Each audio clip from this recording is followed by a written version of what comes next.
What's up guys, Mike here, and today we are talking about the 4 biggest scandals in NBA history. Now, these are scandals that the NBA wants you to forget, but luckily for you, I'm here to make sure that no one ever forgets these scandals. So enough talking in the intro, let's jump into the video. Number 4, Jason Kidd. Because he's a Hall of Fame pass-first point guard, the public has naturally come to see Jason Kidd as a good guy. Even when he intentionally spilt a soda on the court so that he could draw up a play for his team during the stoppage that would occur while the soda was cleaned up, we all laughed at the ridiculousness of this attempt and did not view it in the same light as other attempts at cheating in professional sports. Well, at the time, I thought this too. Now I think maybe we should all take off those rose-colored glasses and see Jason Kidd for what he really is. Because according to the police, Jason Kidd is a wife beater. Yes, in 2001, Kidd pled guilty to a domestic abuse charge that stemmed from when Kidd punched his wife in the face. When questioned by the police, Kidd's wife Jumana stated, "Don't worry about me.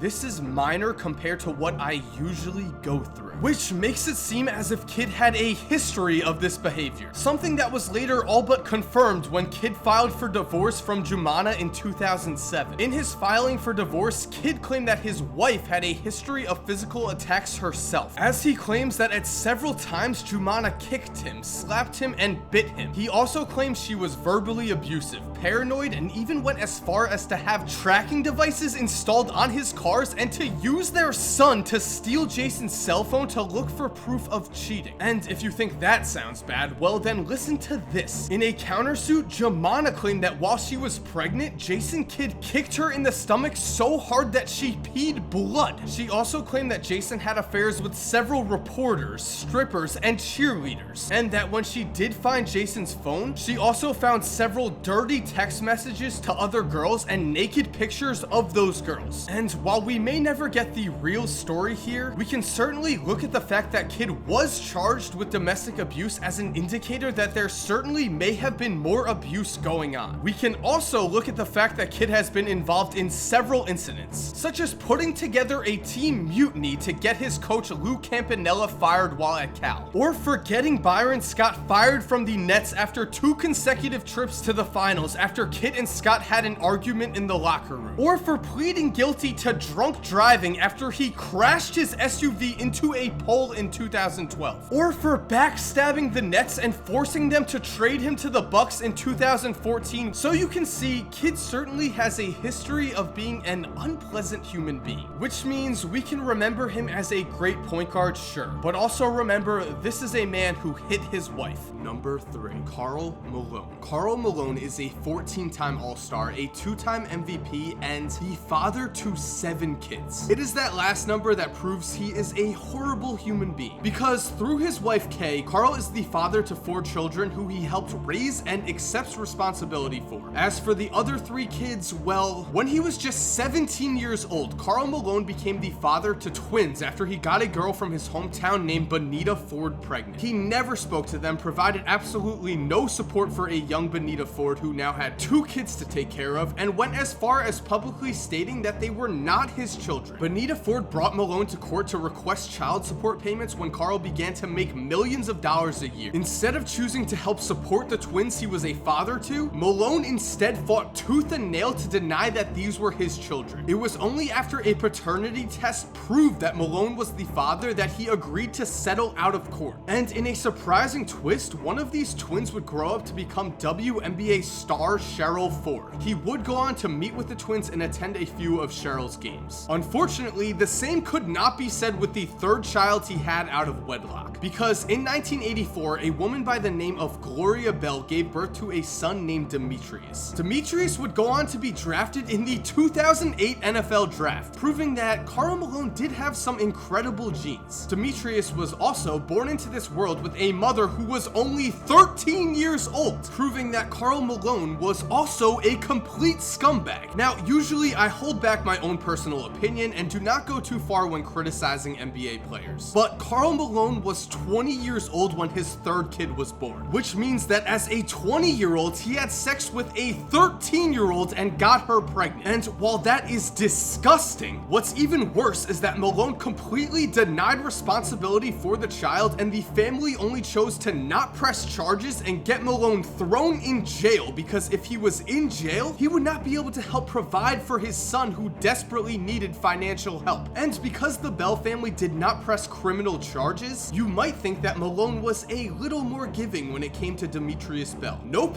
Karl Malone refused to even respond to a lawsuit in 1986 that requested Malone pay only $200 a week for Demetrius's upbringing. And then, after a DNA test proved that Malone was indeed the father of Demetrius, a judge ordered Malone to pay $125 a week to the Bell family. A figure that Karl Malone, a man who would make over $100 million throughout his career, said was too much. The Bell family and Karl would eventually settle this with a one-time payment for Malone out of court. But to this day, Karl Malone still denies that he is the father. A very classy move from a man who just oozes class. Number 2, Jason Williams. When looking at this list of NBA scandals, the biggest and most tragic comes with the case of Jason Williams. A role player for much of his career, Williams jumped into headlines when he suddenly went from a bench player to NBA All-Star in the 1988 season. But unfortunately, this was not the last time we would hear Jason Williams' name linked to major news. Because while Williams had carved out a reputation as a solid bench player throughout his career, he had also gained a reputation as somewhat of a wild card, as he was involved in several incidents while in the public eye that required the police to get involved. In 1992, he maced 2 men and punched another in the face while in a brawl outside of a club that he co-owned. And in 1994, he was found shooting a gun in the parking lot of the Meadowlands at a car and was arrested. And on February 13th, 2002, Jason Williams hired a limo driver for him and his friends. After spending a night out, the group came back to Williams' house, and around 2:30 in the morning, now February 14th, a shotgun blast filled the air. Visitors of the house would rush to find Jason Williams freaking out as Gus Christoph, the limo driver he had hired, was on the ground surrounded in a pool of his own blood. Jason attempted to save Gus's life with CPR, but it was no use. And so him and his brother Santiago attempted to cover up the crime. Santiago called 911 and told the police that Gus had shot himself, while Jason and one other man took Gus's dead hands and placed them on the shotgun so that his fingerprints were on the gun and a suicide attempt could be seen as possible. Luckily, police were not fooled, and several eyewitnesses gave up Jason for both firing the gun and attempting to frame this manslaughter as a suicide attempt. It would take 8 years for Williams to finally be charged with aggravated assault, a time period that also saw him get arrested for assault in 2009 and for driving while intoxicated and crashing into a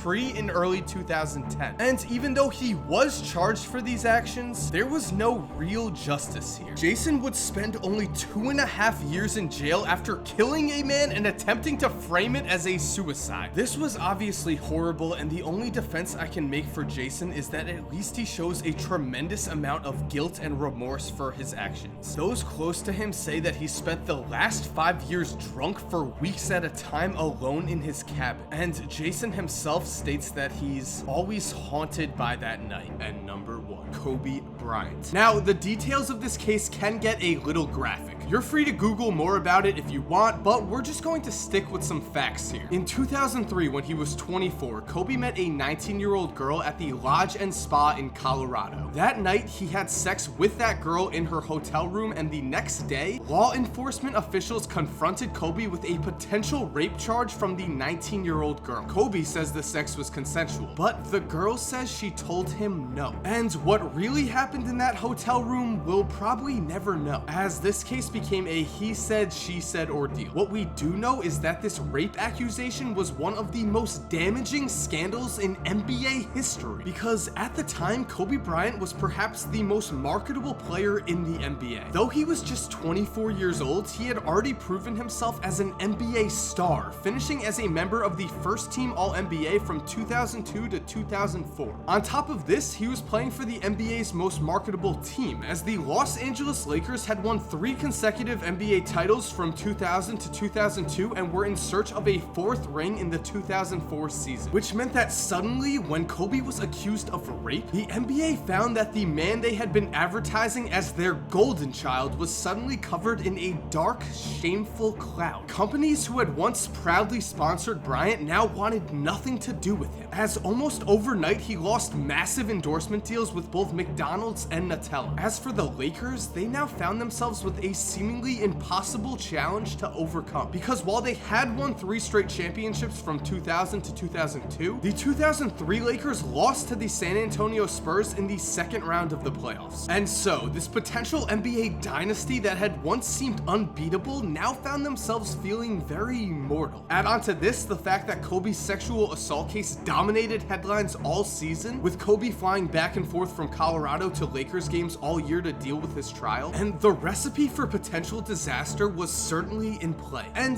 this recipe for disaster was realized when reports leaked out that when talking to detectives in Colorado, Kobe was on record as saying, "I should have done what Shaq does. Shaq would pay his women not to say anything." Yes, Kobe claimed that Shaq had already paid up to $1 million to various women for situations like this. And so if you're a Kobe fan and you think he's not guilty, that's fine. Like I said before, we'll never really know what happens in that hotel room. Just know when this all started to blow up in Kobe's face, the first thing he did was throw his own teammate under the bus. And since it was Kobe and Shaq and they already had some pretty serious chemistry problems, it's no surprise that next season Shaq was playing for the Miami Heat. And so thanks for watching, guys. I hope you enjoyed this video looking at the dark side of the NBA. These were definitely stories that no one wants to talk about, but I think are important, because a lot of people put professional athletes on pedestals, and this video was sort of a reminder to remember that they are human, and sometimes they do bad things, sometimes they do things they regret. Especially in the case of Kobe, it seems like he's really grown from that experience. And so other than that, if you're new, this is a basketball channel. I hope you subscribe. I make basketball videos like this. I look at NBA what ifs, I look at NBA conspiracies, basketball history. Basically, if it has to do with basketball and it's interesting, I'll make a video on it. So I'd love to have you subscribe. I'd love to have you join this channel. And guys, if you enjoyed this video, you should definitely check out my friend Matthew Santoro's channel. If you don't already know who he is, he makes awesome top 10 lists, and his latest video is looking at the top 10 biggest cheaters in sports history. It's definitely an awesome video, and it's definitely an awesome channel. So make sure to go check out Matt's video and tell him I sent you. And other than that, have an awesome day, guys.